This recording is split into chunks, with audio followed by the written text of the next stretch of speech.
Hey guys, so welcome back to my channel. Thank you if you've seen my videos, if you subscribe to my page. I say this every time. Thank you. I got a lot of feedback on my last video and it was titled Surrender. If you haven't seen that already and want to get caught up, definitely go ahead and check that out. I'll add that to the description box below. But today's video, because I got so much feedback, and because I'm in my season of where it's time to be intentional and really focus on God, I just wanted to share with you some things that I plan on doing this season and the reasons why.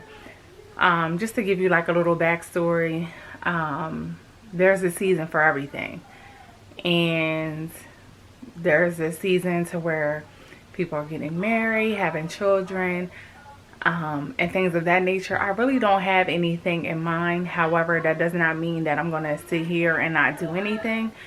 I'm just going to prepare myself for the things that I know that He has in store for me. So during this time, I really want to work on like my meditation, having my quiet time. Like I said before, for me, I feel like in order to hear God, I have to spend time with Him. So making sure that just like I have a schedule to go to work and do a job, I also have on schedule the times that I'll be reading the Word, praising God, worshiping Him, and overall just spending time with Him.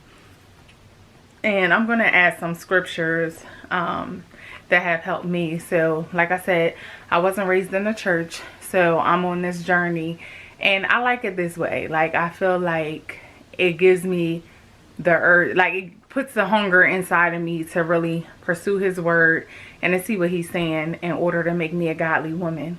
And being a godly woman is going to help me in all areas of my life. So I like it this way. Like, I don't know if, and you guys let me know if there's anybody on here that has been raised in church. Do you find yourself wavering or not staying as committed, or if this was something that you developed later on in life?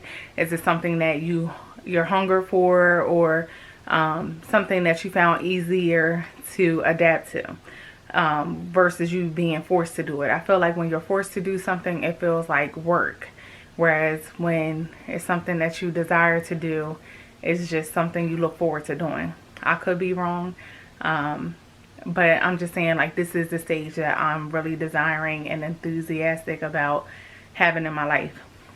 So in addition to meditation, being submission, like, understand being submissive in my life. For me, I never imagined being submissive to anyone, because I've always looked at it as, oh, I gotta listen to what somebody else tells me to do, and that came from ignorance and not really knowing. However, according to the Bible, in Job 22 verse 21, he says, submit to God and you will have peace, then things will go well for you. Let me read that again. Submit to God and you will have peace, then things will go well for you. So to me, this goes back to being obedient, not relying on my way of thinking things. And even if it's worked for me over the years, like, now I want to put my life in God's hands. Now I want Him to take control. I want to follow the way that He has designed and set up for me. The thing about it is, we pray to God for so many things, and what He has in store, what He has in His mind, is greater than what we're even asking for. And that just goes to show you the love that He has for us. So definitely working on that.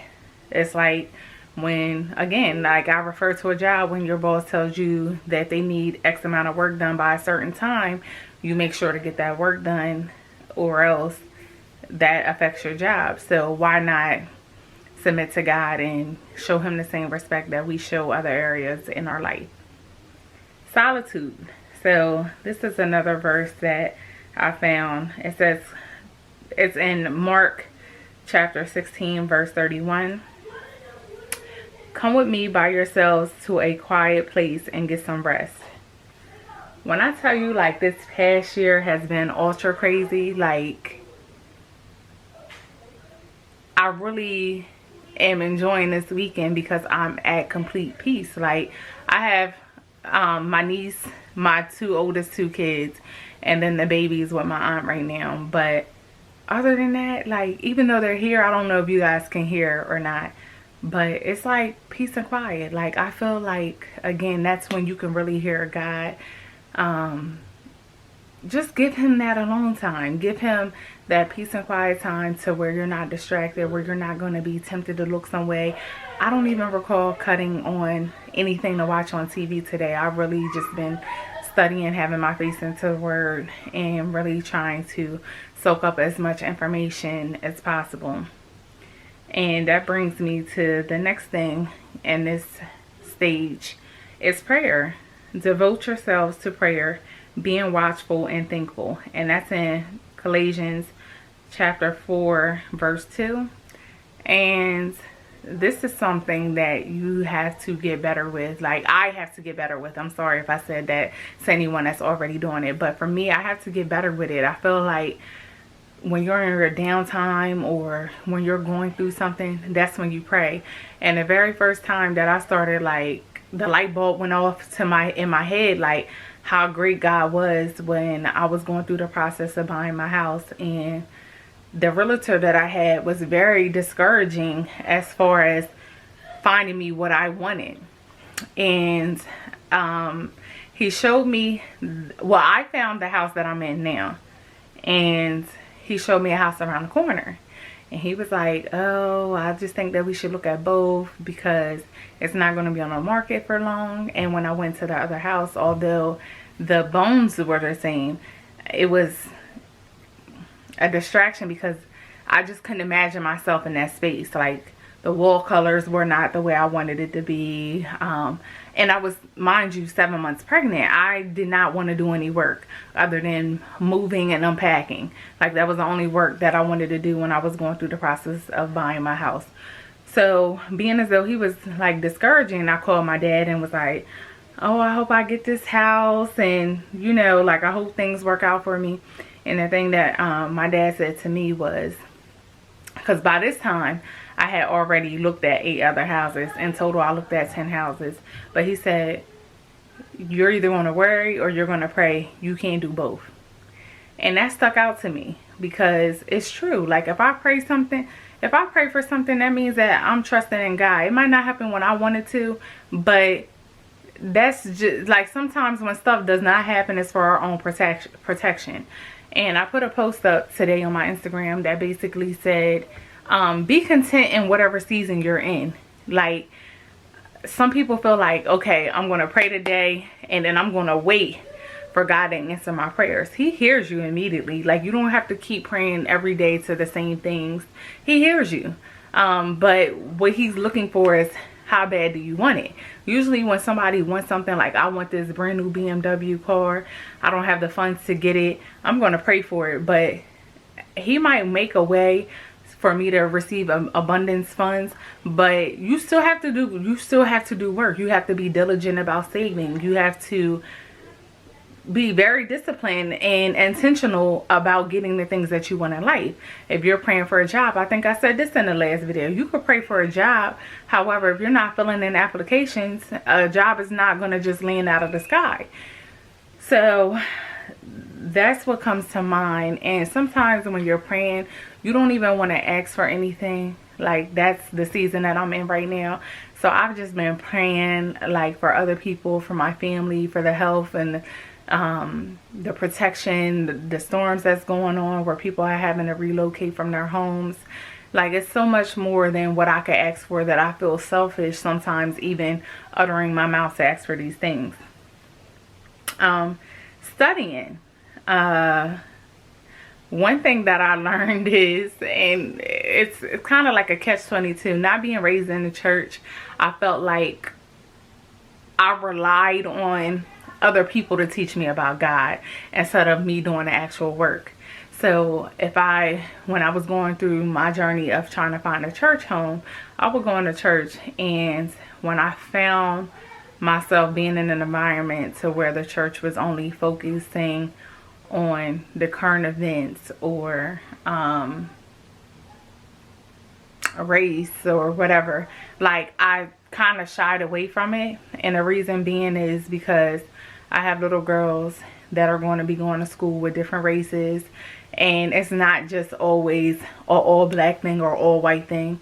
That was my personal opinion. And as well as, like, when I was going to different churches and spending time with people that did grow up in the church or whatever, I just really felt uneasy because all of the things that I was being told not to do, I was seeing being done.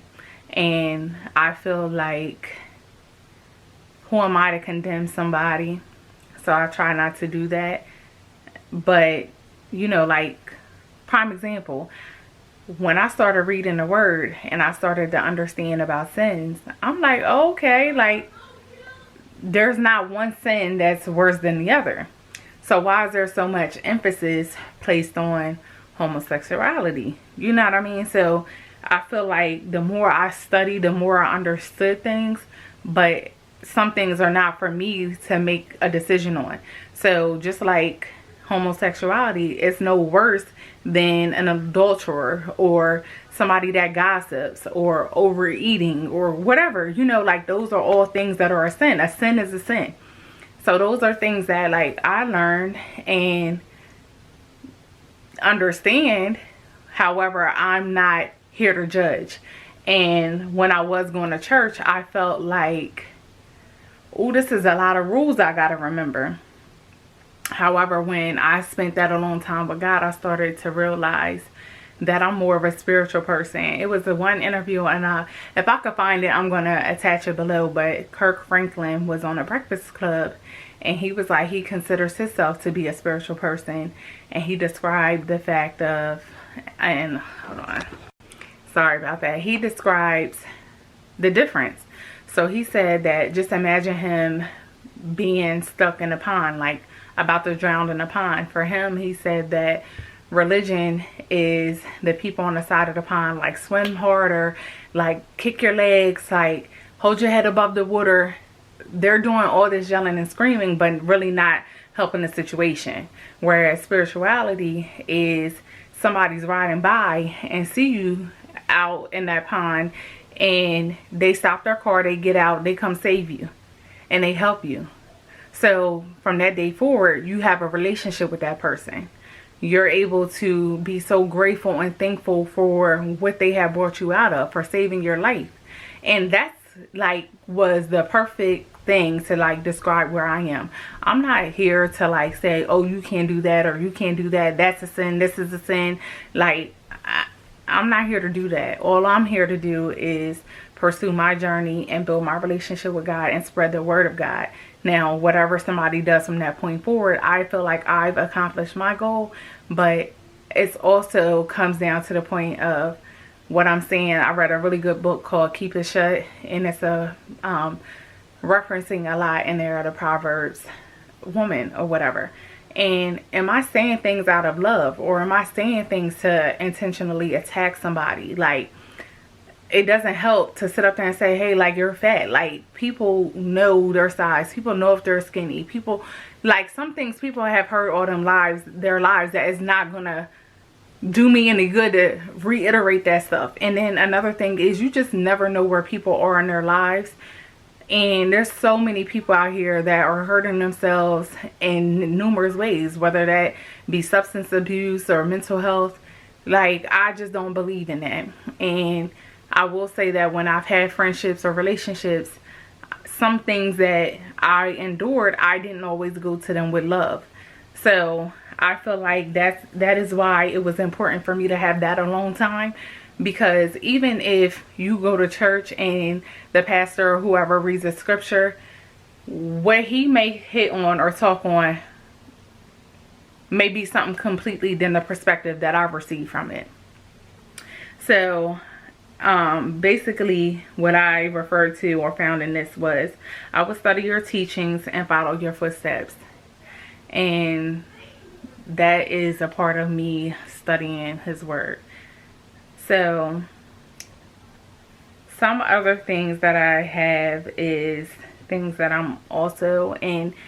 I don't have any order that I plan on doing any of these things or any time limit, but I'll definitely get on here to share with you like my process and my steps. So if you would like to see that, definitely comment below, encourage me. I'll help or try to inspire and encourage you. So the next thing is guidance. I feel like I'm such an open person that if I find the next greatest invention, I'm sharing that with someone. And one thing that God told me is you don't have to share everything that I give to you, because some things I give to you are strictly for you.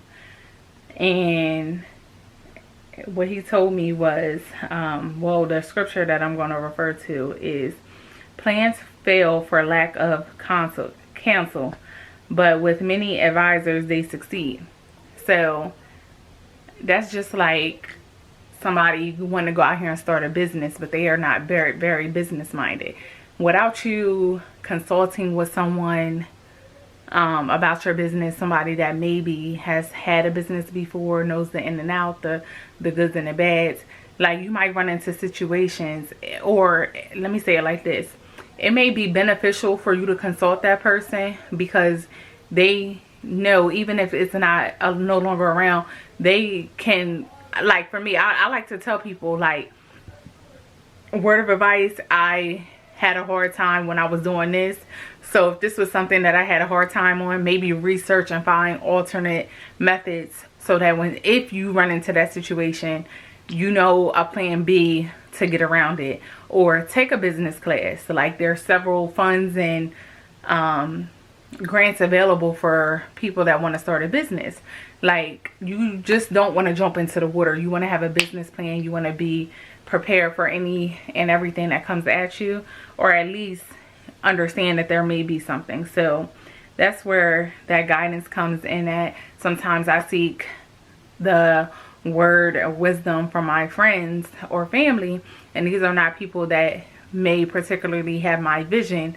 That, not saying that they do, but sometimes people will try to talk you out of things or discourage you, or behind closed doors be praying against you, because some people want you to do good, just not better than them. So even if you plan on blessing somebody else from that business, people don't look at it as that way. So that's another reason why I feel like guidance is extremely important.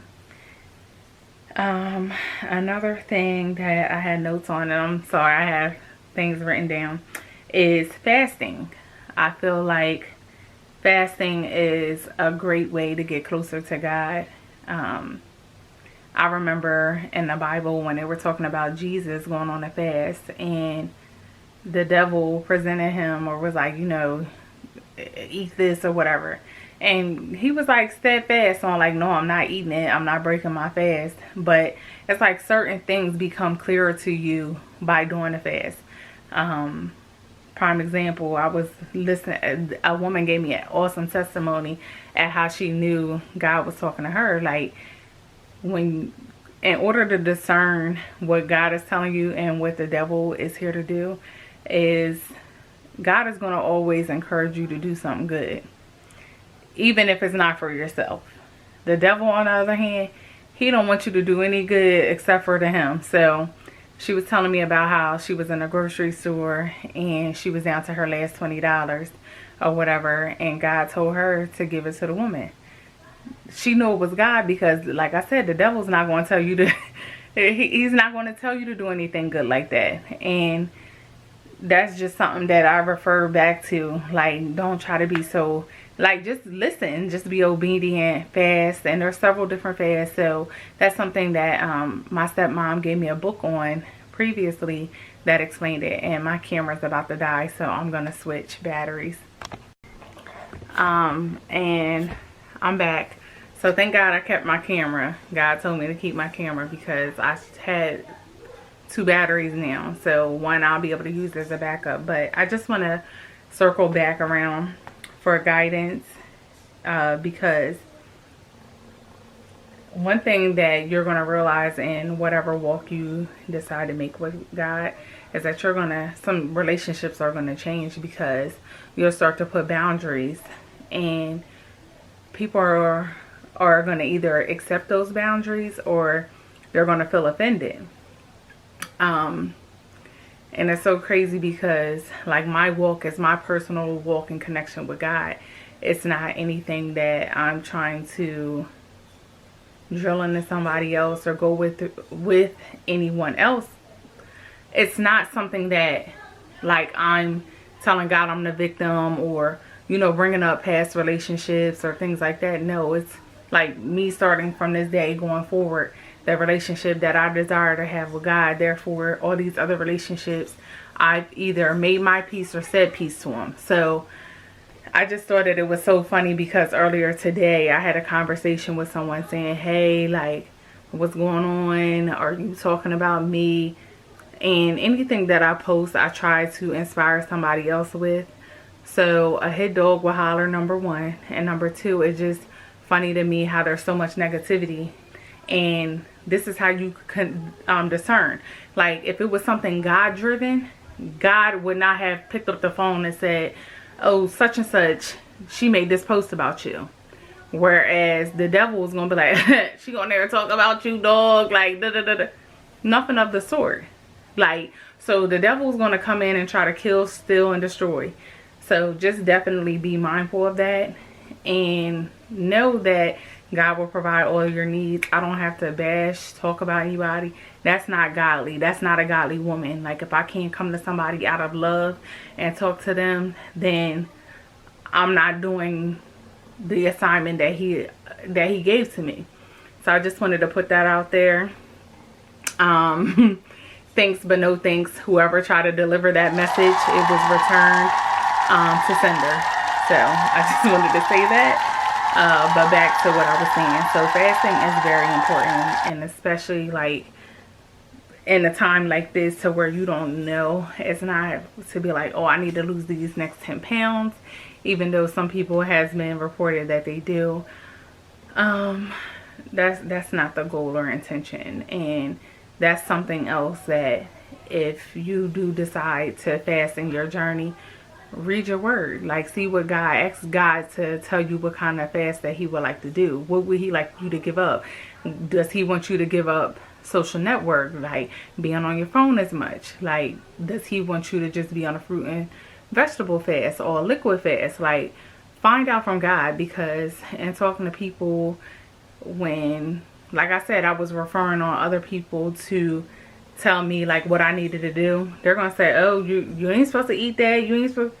But that's not necessarily, it's not a one fast fits all type of situation. It's something you have to go to God, and really during that time is be praying to him. Like, your prayer life should grow tremendously daily, but definitely during this time, because you're going to be praying to him for strength, praying to him for discipline, praying to him for obedience during this time, to make sure that whatever he told you he doesn't want you to do or to remove from your life, you're not going back to after a day, after an hour. So I just wanted to add that in there, but also definitely make sure I address that. And lastly, celebration. In John 15 verse 11, it says, I have told you these things so that you will be filled with my joy.